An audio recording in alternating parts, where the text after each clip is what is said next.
I mean, it's been like a week, so just time to move on, right? Let's do that.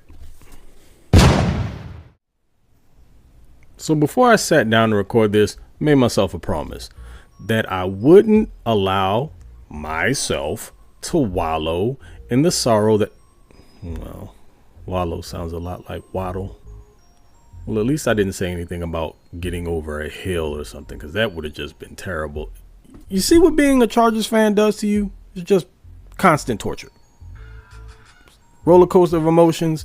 I wouldn't recommend it, but this is just further proof that you can't help who you love.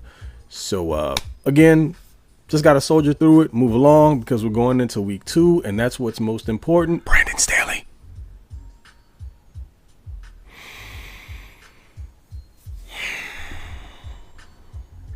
You are the subject of number 1, which I have chosen to entitle Catfished.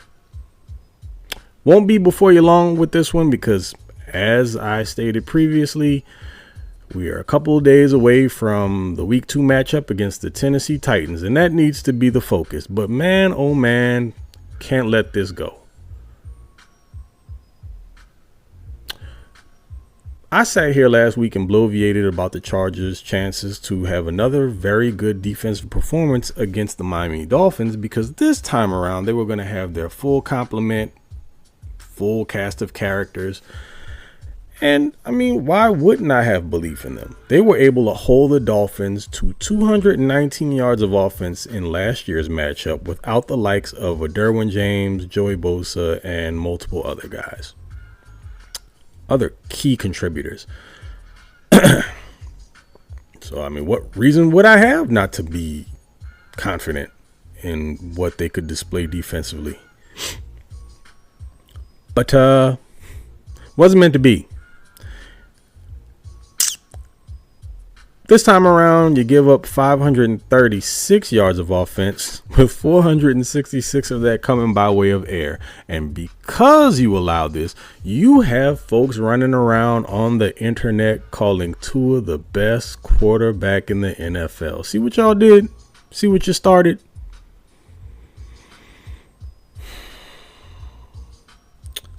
Back to you, Brandon. Fam, people are out here saying that you are cosplaying as an NFL head coach. I wouldn't go that far. I mean, I still have some faith in you.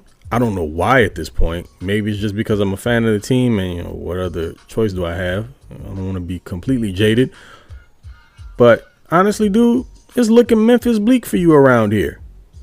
Hopefully some of y'all got the reference there. But anywho, let's go ahead and move along, because y'all have heard all of the breakdowns about it, heard every which way to Sunday about how that game plan was screwed up, and it's time to just flush it. Let's move along, because what other choice do we have? All right, so maybe I told like a little white lie, because I know we got to get beyond the game, but there is definitely someone that we have to speak about. It's kind of the elephant in the room. Y'all all know who I'm referring to. Specific player that didn't have his best day. I mean, hell, who actually did? Well, other than like Josh Kelly, but that's a different conversation. I'm referring to one Mr. J.C. Jackson, who in his return from a rather catastrophic injury last season left much to be desired last Sunday.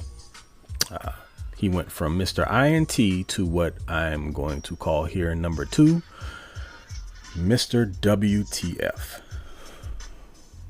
Ooh, boy. Okay, so there are many different directions I could go with this. We could talk about different key moments, but again, why rehash all of that? Let's just talk about what needs to happen moving forward. Was it just one game? Mm-hmm. But as things currently stands, J.C. Jackson's rather short tenure with the Chargers to this point has been mired in inconsistency, easy for me to say, and just rather disappointing play. When you spend that kind of bread on what you expect to be a top flight corner, one who can essentially take another team's best player out of the game, even though that's really questionable that Brandon Staley would leave him on an island with Tyreek Hill. I mean, that's not really safe for anyone, but especially a guy coming back from the type of injury that he is still kind of recovering from. And at this point, he may physically be fine, but then there's the mental side of it, and you never really know exactly how that's going. But I digress. The path forward here is just, I guess you just got to let the dude play. You're paying him a butt ton of money, and you can't just let him wither away on the bench. I mean, they pulled him in the game, and I believe Staley said that it had something to do with the pitch count they had him on, but I also find that very strange that it happened essentially after he had committed multiple transgressions and, you know, probably cost the team a win. I'm going to go ahead and say it. But again, moving forward, do I think JC is going to be fine? Hard to say. Would I bet on it? I'm not a betting man. And if I was going to slide some cash down, probably wouldn't be a ton. Not because I don't think he's physically capable. I just don't know whether or not he's going to be utilized properly in this defense. I suspect the Chargers are going to play a ton more man coverage because technically they're supposed to have the outside corners to be able to do it. You got Michael Davis, who's a big, tall, fast man corner who's good in press, and JC, who essentially does his best work as a press cover corner as well. But if you're lining him up against, well, let me take that back. There aren't going to be really any other wide receivers to the level of athleticism that Tyreek Hill possesses, but you still got to be careful there. And until you know that JC is back, you probably want to give him a little bit of safety help over the top in the interim. Outside of that, Mr. Jackson, we just want to see you pan out, my man. It has not been pretty thus far, and for the time being, there are a lot of questions that need to be answered. Let's start this week by maybe giving Mr. Hopkins a hard time. I'm not sure who they're going to put on D-Hop. I'm assuming, both he and Vato will get their opportunities. But if you're still looking for this to be your CB1, Mr. Lockdown, then you should get, again, his fair share of chances to man D-Hop up. And maybe you can use this as a get-right game. Hopkins is still a very good player. He's not what he once was. But use this as a confidence builder. And we are playing the Tennessee Titans offense, which, I'm not even about to do that. Because every time I go in with the expectation of the Chargers performing well against a team that they should, I'm often left disappointed. So let's just put it this way. There's an opportunity to walk out of this game feeling much better than what you did after last week. So use it to its full advantage. And hopefully now that you're playing the polar opposite type of team in this game, because they don't have nearly the amount of athleticism or speed that the Miami Dolphins had, possibly game plan this a little bit better. Maybe the scheme that you originally hoped to use works more in your favor. But ultimately, Mr. Jackson, you got to play up to that contract. The clock is ticking. What you are witnessing is real. The participants are not actors. They are actual fans with sincere curiosity that just want to know what the hell you guys are doing. Hopefully, they can get real answers and not just word salad coach speak that makes them want to find a punchable face like Derek Carr's and go straight to town. Let's find out up next here on Don't Bull Me Court. Okay, that might have been a tad bit dramatic, but I appreciate the intro nonetheless. So I don't want to sound ungrateful because I didn't see this coming, and I'm sure majority of you guys out there didn't either. But I'm speaking for myself here. Chargers rushed for over 200 total yards last week against a pretty stout Miami defensive front. And you're talking about the Chargers having two of the top 5 rushers in the entire NFL. Are we in the upside down? I think I like it here. Well, at least we're talking running game. But, yeah, Going to call number 2 rush to judgment. There's still a question here. And this is where, I get into sounding like I may not be grateful for what I saw. It's not that at all, but just curious. You spent a 4th round draft pick on Isaiah Spiller 2 years ago. Barely saw the field last year. And then in week 1, when the inactive list came out prior to the game, pretty sure we were all stunned to see that Elijah Dodson was active and not Mr. Spiller. Throughout the preseason, you just kind of got the idea that he was in a battle with Josh Kelly for the RB2 spot, but I don't think any of us thought that he would be fighting for RB3 snaps. Is that a thing? But, initially I almost blew a gasket, but took a few seconds and I realized, here's the problem, and this is why I wanted 6 wide receivers, is because you don't have a second kick returner. And you know what Elijah Dodson can do that Isaiah Spiller doesn't necessarily have in his repertoire? Be a return man. And it's just really unfortunate because you see the improvement in Spiller. You saw him be explosive. He looked fast in the preseason, which we all know was one of the knocks on him coming out of A&M. Not the most athletic or explosive back, but looked pretty fast to me. And yet and still on ice again after 1 week. There could be some other reasons here, but ultimately I think that's probably number 1. Dodson provides you a little bit more shiftiness, but Spiller's a guy who can make people miss in the open field as well as run with power. So I think he has a little bit of everything.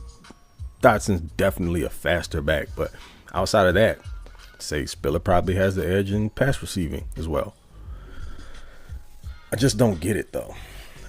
You would sacrifice having a talent like Spiller, who you expended significant draft capital on, just chilling out in street clothes, to have a guy be your number 2 kick returner and backup punt returner. I don't get the logic behind that. And how this is like kind of a bizarro world.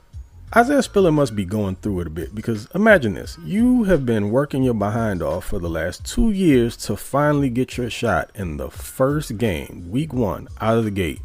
This undrafted rookie free agent is active and you aren't. I would just love to know the rationale behind it. I mean, you just heard mine, why I believe that, he was inactive, but Chargers always have some sort of cockamamie excuse, or reason as to why certain things are going on.